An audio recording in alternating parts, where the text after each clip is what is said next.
अस्सलामुअलैकुम जी, की हाल है तुहाडे सारिਆਂ ਦਾ? तुसीं ठीक हो?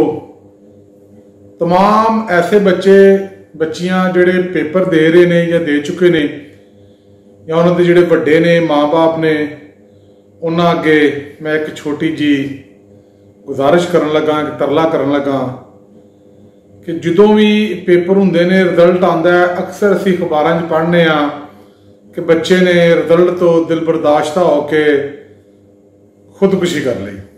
इस तरह दियां दुख देने वालियां, तकलीफ देने वालियां बड़ियां जी खबरां साडियां नज़रां 'चों गुजरदियां ने।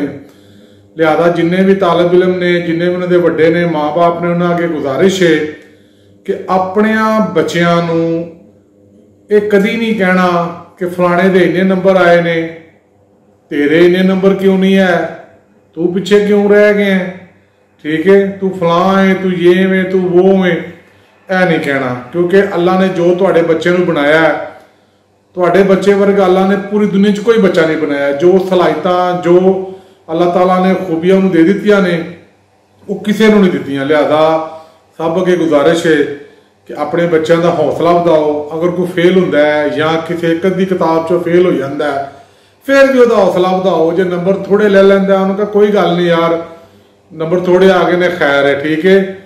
सब तो वड्डी गल है काबलियत। रट्टा मार के नंबर लैना ये कोई खूबी नहीं।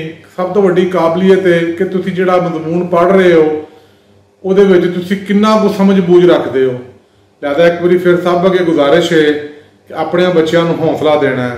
शाद रवो जी, आबाद रवो।